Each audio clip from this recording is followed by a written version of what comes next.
the spark of certainty, the psychological rush of good news.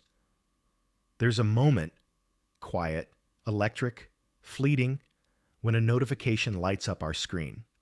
A message, a headline, a rumor whispered through the digital void. Something good has happened. And before we know it, our pulse quickens, our fingers move, and we hit share.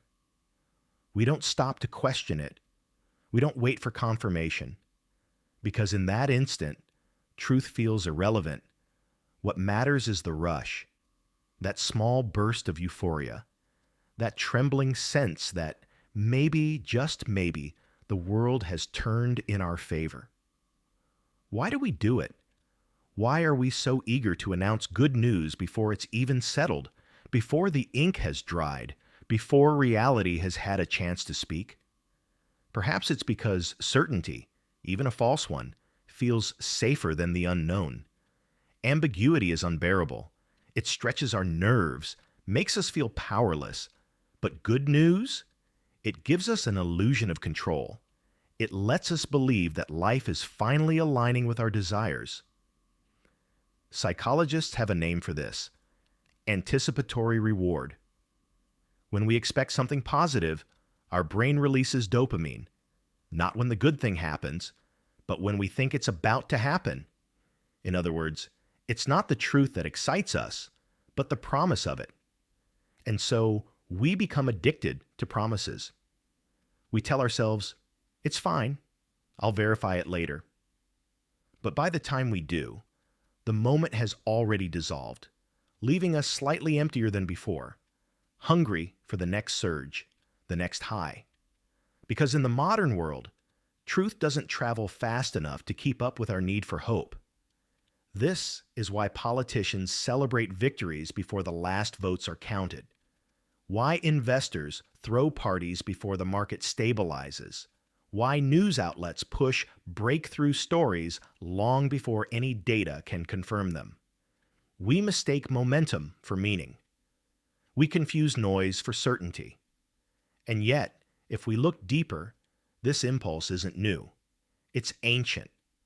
Our ancestors, too, would tell stories of rain before the clouds had even formed, of gods appeased before the storms had passed.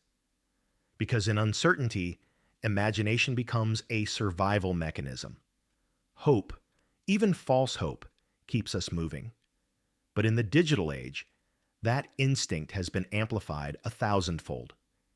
Each platform is designed to exploit our craving for good news, our impatience for validation. Every click, every like, every repost whispers to us, you were right to believe. And so, a single unverified claim can travel farther than 1,000 truths. A whisper can become a headline before anyone stops to ask if it ever existed at all. Because deep down, we don't share to inform. We share to belong. We want to be part of something, part of the joy, the discovery, the victory. Sharing good news becomes an act of identity. It says, I was there when it happened. I was one of the first to know. But there's a darker side to this collective optimism. Every time we celebrate too soon, every time we declare victory before it's earned, we chip away at our relationship with truth itself. We begin to live in a world not defined by what is, but by what we hope to be true. And hope, without grounding, can be a dangerous thing. Because in our pursuit of comfort, we often trade away clarity. In our need for certainty, we become slaves to illusion.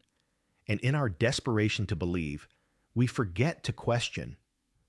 So perhaps the real reason we rush to share good news isn't because we're naive or careless, but because we're human. Because deep down, we all want the same thing: to be certain, to be right, to believe that for once, the story will end well. But as we'll soon see, this need for reassurance, this hunger for the spark of certainty, comes at a price. And history has shown that sometimes the most dangerous lies are the ones we tell ourselves the moment before the truth arrives. Echoes through time, History's premature celebrations.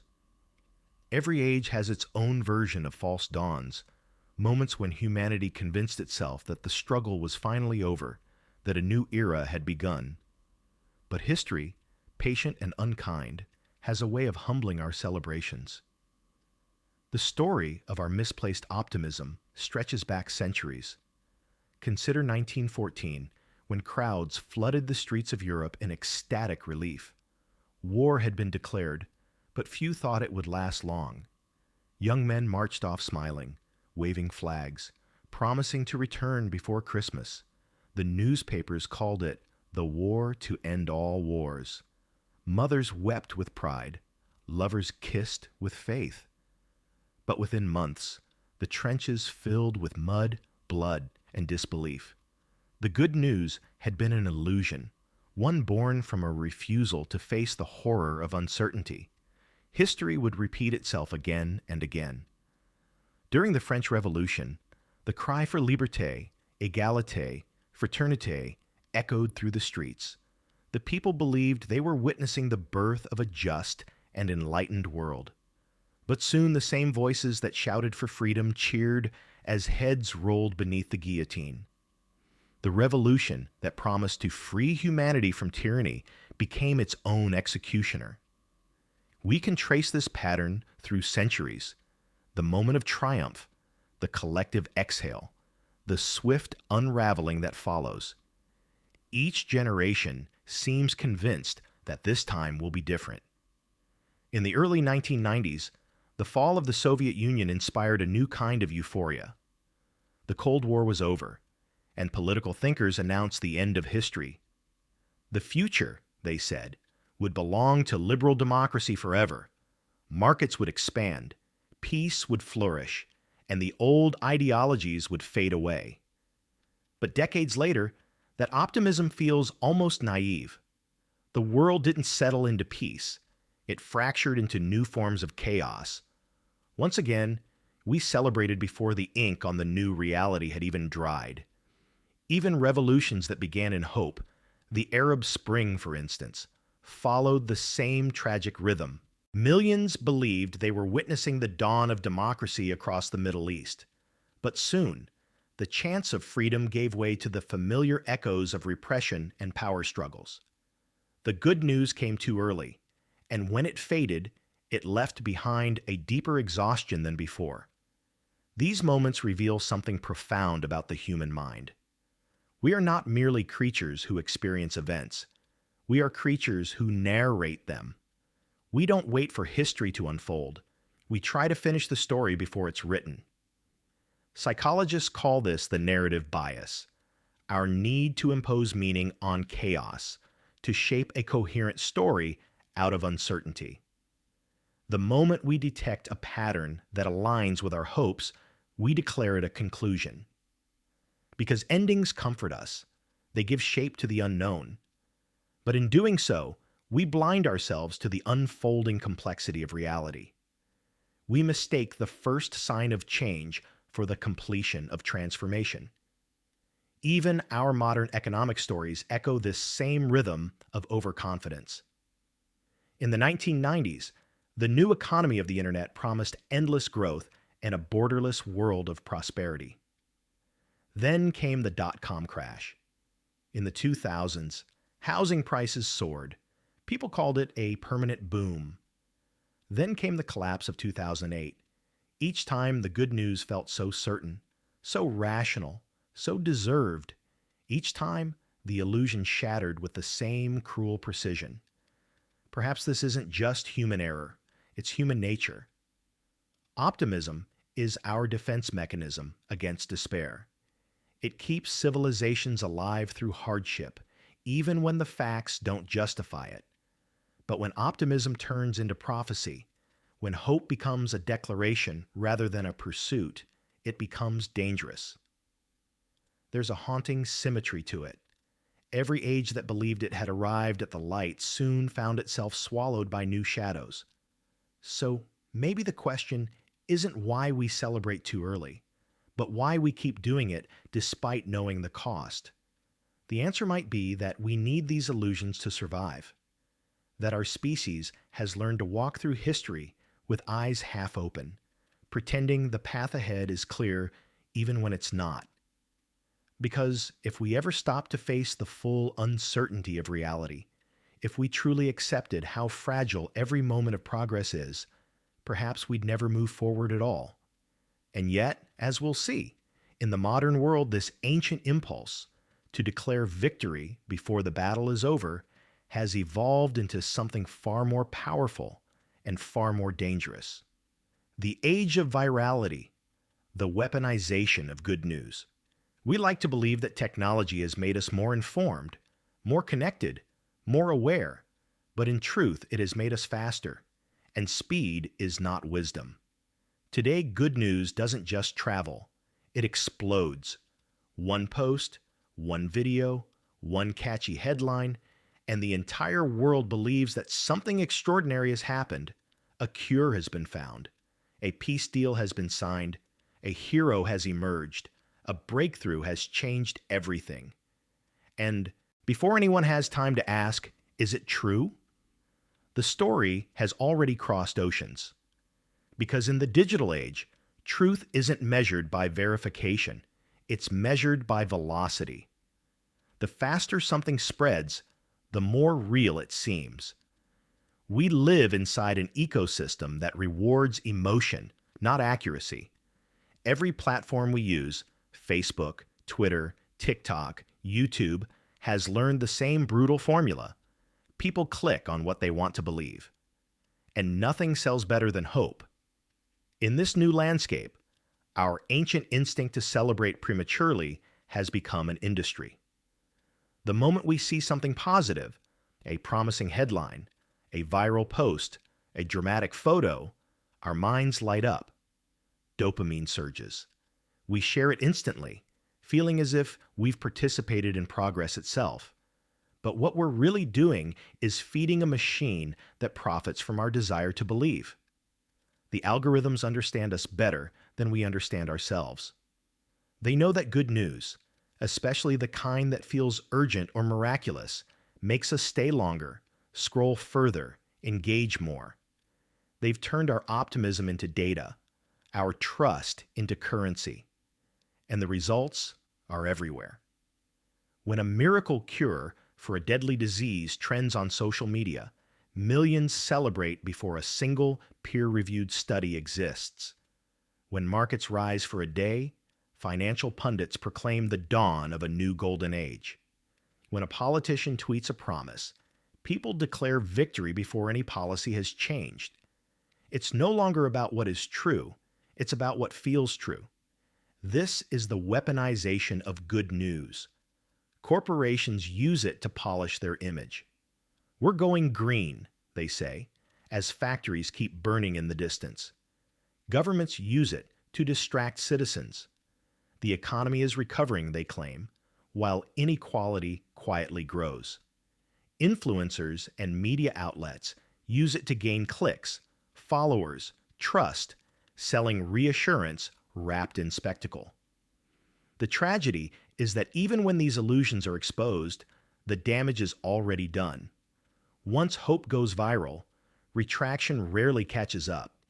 People don't share corrections, they share comfort. And so we live in a hall of mirrors, where optimism itself has become a form of manipulation. There was a time when information flowed from the few to the many, when news was filtered, verified, slow. But now, every individual has become their own broadcaster. Every person has a stage, an audience, a personal narrative to maintain. Sharing good news isn't just about the event, it's about who we are. When we post a story of progress, we're saying something about ourselves, that we're informed, that we're hopeful, that we're on the right side of history. But this performance of positivity, repeated billions of times a day, has turned truth into theater. In this theater, facts are just props. What matters is applause. The most dangerous part? This system rewards the illusion of certainty. The first to report, the first to share, the first to celebrate, These are the roles we're trained to play: waiting, verifying, thinking critically. These are punished with invisibility. We've entered a paradox. We crave authenticity, but reward illusion. We want truth, but only if it's entertaining enough to go viral. And this isn't just a cultural issue, it's psychological warfare. Because every false hope, every unverified victory, subtly reshapes our relationship with reality. It teaches us that feelings are facts, that desire is evidence, that speed is meaning. And once a society internalizes those lessons, it becomes vulnerable to anyone who knows how to play them. Propagandists once needed armies and censorship to control narratives. Now they just need good news. Promise people that their side has already won. Tell them their beliefs have been vindicated. Give them something hopeful to share, and they'll spread your message for free. No force required. The great irony is that this manipulation doesn't rely on fear, but on optimism. Fear divides, but good news unites, and that makes it even more powerful. But this power comes at a cost. When hope becomes a commodity, it loses its sacredness. When truth becomes a performance, it loses its meaning. And so, while we scroll and share and celebrate, we drift further from the very thing we claim to seek: understanding. Because in this new world, every victory we announce too early becomes another layer of noise, another veil over the slow, silent process of truth. We no longer ask, is it real? We ask, is it trending? And when the rush fades, when the promise collapses under the weight of reality, we tell ourselves it's just another glitch in the system. We don't see that the system itself runs on our willingness to believe too soon. This is the price of our hyper-connected optimism. We have built a civilization that moves faster than truth can walk. And as we'll discover next, the real danger isn't in the world outside. It's in the mind within. The mirror within. Why we need to believe early. Every illusion that spreads across society begins in a single private place, the human mind. Before the world rushes to share, we first rush to believe. It's easy to blame media, algorithms, or propaganda for our obsession with early celebration. But if we strip away the noise, we find something far more intimate at the core. A deep, almost spiritual need to believe that good things are finally happening. Inside every one of us, there is a quiet hunger for reassurance, the kind that whispers, maybe I'm safe now, maybe life is turning in my favor. This hunger isn't irrational, it's human. It's born from the same fear that has guided our species since the beginning, the fear of uncertainty. We like to think of ourselves as rational beings, weighing facts and evidence before forming beliefs, but in truth, emotion is always faster than logic. The brain evolved not for truth, but for survival, and survival favors comfort. When something feels good, when it aligns with what we hope for, we instinctively treat it as true. Psychologists call this the confirmation bias, our tendency to accept information that supports our desires and dismiss what challenges them. But the bias isn't just intellectual, it's emotional. Good news soothes the chaos of the unknown. It offers a glimpse of control in a world that often feels uncontrollable. Think of the small, personal moments. A student sees a promising email and assumes it's the acceptance letter. A parent hears that their child's test went well and already begins to celebrate. A person in love reads a message and imagines a future before the words even finish loading. We all do this. We all mistake hope for certainty. And it's not foolishness, it's protection. It's the mind's way of shielding us from despair. The philosopher Ernest Becker once wrote that humans are gods with anuses, divine in imagination, but painfully mortal in limitation. We dream of control, but live in fragility. We know the future is uncertain, and that knowledge is unbearable. So we create small, manageable illusions, moments of almost certainty, to keep ourselves from collapsing under the weight of doubt. That's what makes good news so intoxicating. It's not just about the event itself, it's about what it symbolizes. When we hear good news, especially when we've been waiting for it, we're not responding to facts, we're responding to meaning. It tells us that our efforts mattered, that our faith was justified, that the world still operates by some moral logic, where good deeds are rewarded and chaos has boundaries. This is why we share prematurely. Because announcing good news isn't just about telling others, it's about convincing ourselves. When we speak it out loud, it feels more real. When others acknowledge it, the illusion hardens into belief. Social media has turned this inner reflex into a public ritual. Every like or comment serves as collective affirmation that what we hoped for is indeed true. The approval of others transforms uncertainty into a kind of shared reality. But the danger of this inner mechanism is subtle. Each time we celebrate before confirmation, we reinforce a habit, the habit of emotional certainty over factual truth. We train our minds to value how a story feels over what it is. Soon, we no longer just hope for good news. We require it.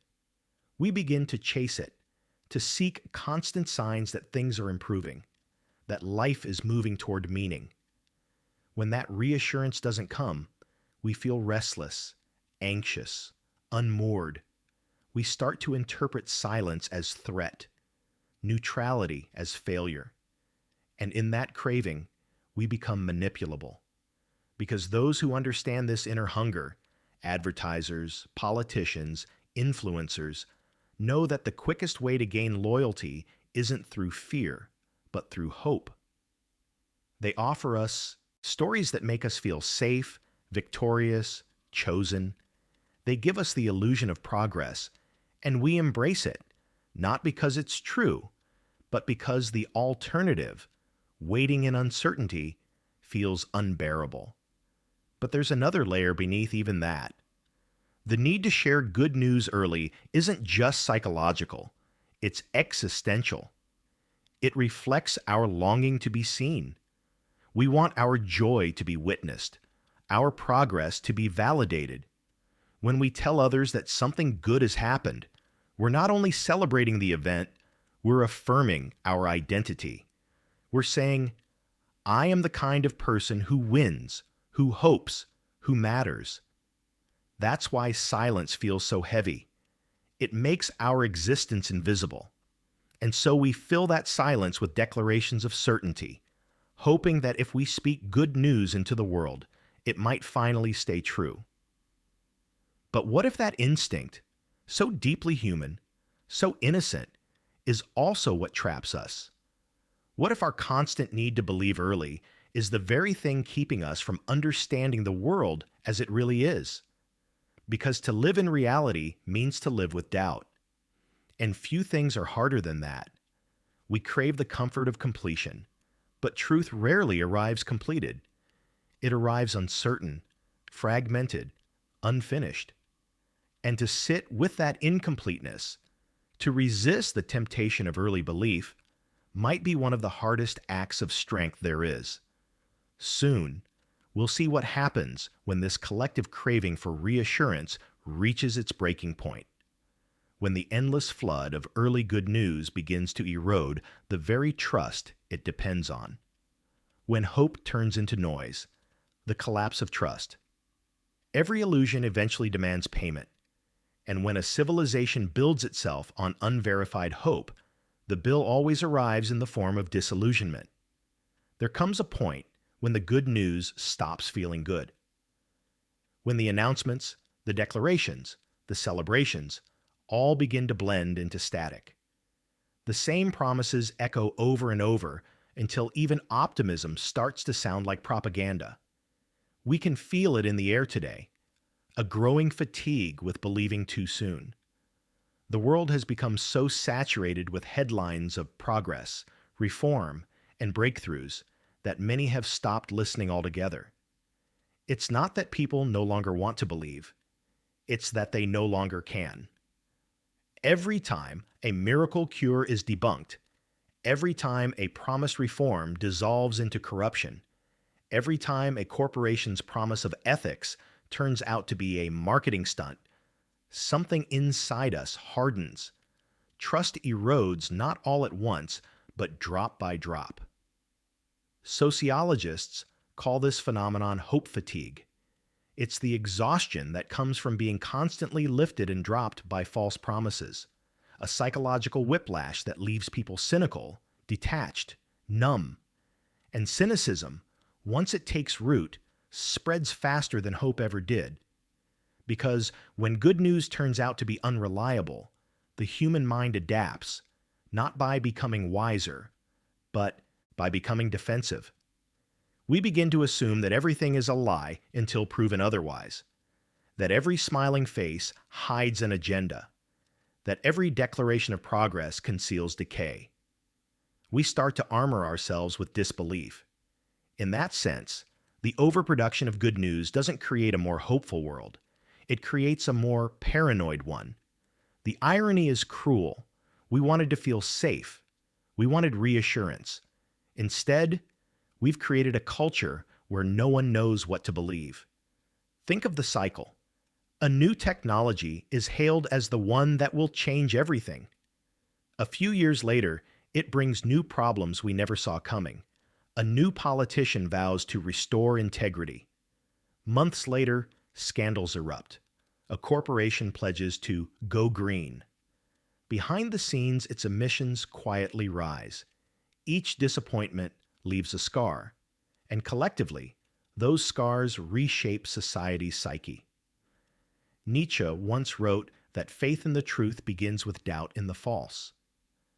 But what happens when the false becomes so pervasive that faith itself collapses? We enter a state of informational nihilism, where people stop distinguishing between truth and falsehood because both feel equally unreliable. And this is the most dangerous stage of all, because when no one believes in truth, whoever shouts the loudest defines it.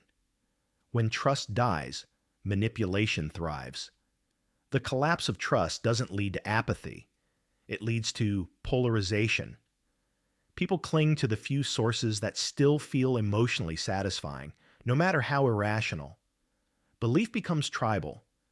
We stop asking, "Is this true?" and start asking, "Does this align with my side?" The noise becomes unbearable. The volume of voices replaces the weight of evidence. And in that chaos, the once beautiful act of sharing good news becomes a form of self-defense. People no longer share because they believe. It's because they need to believe. Because admitting disillusionment would mean accepting how fragile their worldview really is. So we keep retweeting, reposting, reaffirming, building a wall of comforting illusions to keep the void out. But deep down, we know. We know that the endless noise isn't making us safer or wiser or happier. It's only making us more numb. And when an entire society begins to tune out, when truth and fiction blend into a gray hum, power slips quietly into the hands of those who know how to control the frequency. This is how civilizations lose their sense of reality, not through a single lie, but through the slow corrosion of trust caused by too many premature truths. So what can be done? If silence feels like surrender and speaking feels like deception, where does truth find refuge? The answer isn't in louder voices or faster news. It lies somewhere quieter, deeper, a space we've almost forgotten how to inhabit, a space where we don't react instantly, where we don't need to prove that we know, where we let truth arrive at its own pace. In the next part, we turn toward that silence, not as a retreat, but as an act of rebellion, the discipline of silence, learning to wait for truth, In a world addicted to immediacy, silence has become an act of resistance. To wait, to pause, to withhold judgment, to refuse the reflex to share, feels almost radical. And yet that's where truth lives, not in the rush of reaction, but in the stillness of reflection. We've spent generations perfecting the art of speaking, but very few have mastered the discipline of silence, the ability to let events breathe before naming them, to let meaning unfold instead of forcing it into existence. Silence is not emptiness, it's space. And space is where truth grows. The Stoics knew this. They taught that the wise person does not celebrate nor despair at first sight of change. They observe. They wait. They let understanding mature like fruit ripening in the sun. The Zen masters knew it too. In their world, wisdom wasn't measured by what one said, but by what one could withhold. The student who rushes to declare enlightenment is often the one who has learned nothing. In our age, that lesson feels almost impossible. The modern world rewards immediacy, instant opinions, instant reactions, instant validation. Waiting feels like weakness, silence like irrelevance. But perhaps that's precisely why it's powerful. Because in a civilization built on noise, silence is subversive. To hold back, to not share every new claim, every tempting rumor of hope, that is not cynicism. It's integrity. It's an act of choosing truth over applause. When we slow down, we begin to see what speed hides. We see how easily our optimism can be manipulated, how our emotions are turned into content, how belief itself has become a market. Silence restores a kind of moral gravity. It reminds us that truth is not a headline, it's a process. It doesn't arrive in flashes, it accumulates layer by layer like sediment forming rock. And once we relearn this patience, something unexpected happens. We start to notice the small, genuine forms of good news that don't need to shout, the quiet acts of progress that aren't trending, the subtle transformations that take years, not seconds. Because real change doesn't announce itself, it unfolds.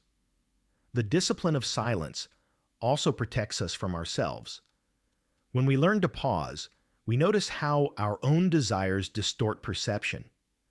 We begin to see that half of what we call news is merely projection, a reflection of what we want the world to be.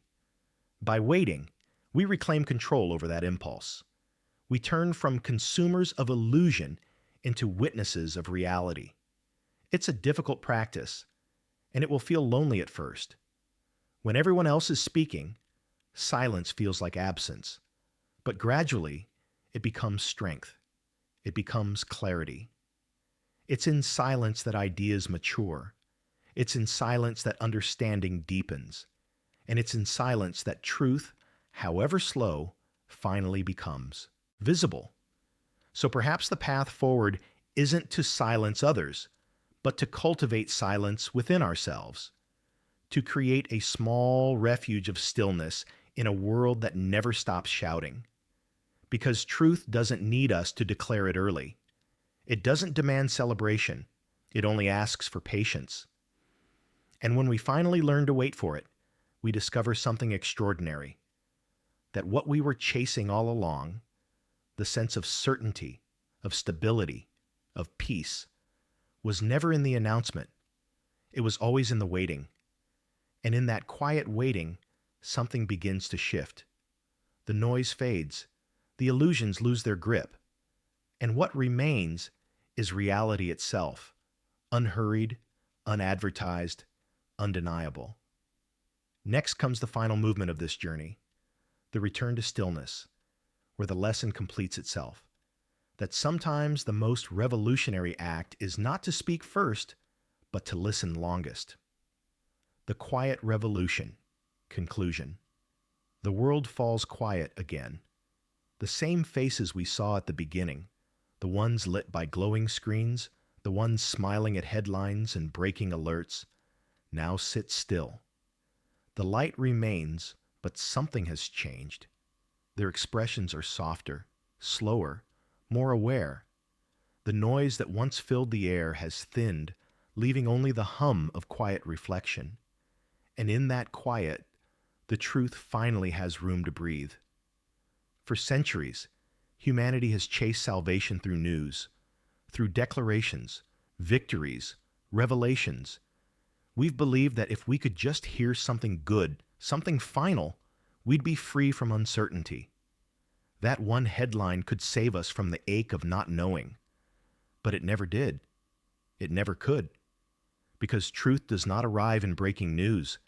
It does not flash across our screens or demand to be shared.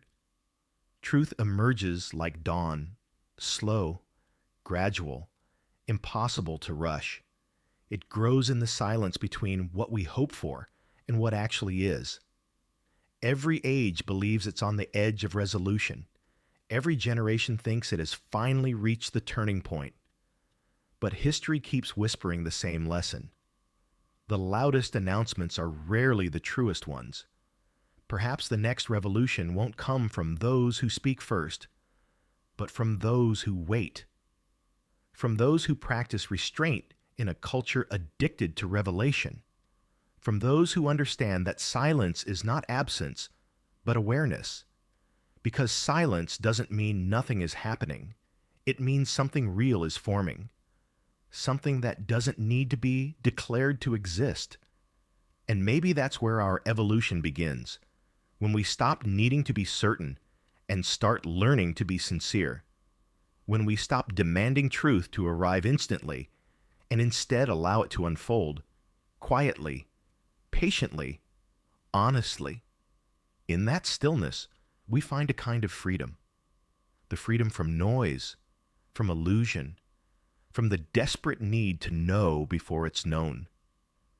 So as the final words fade, the narrator's voice lingers like a breath in the dark. The truth doesn't need to be shared.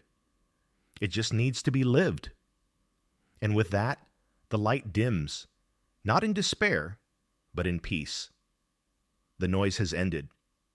What remains is the quiet revolution already beginning within us.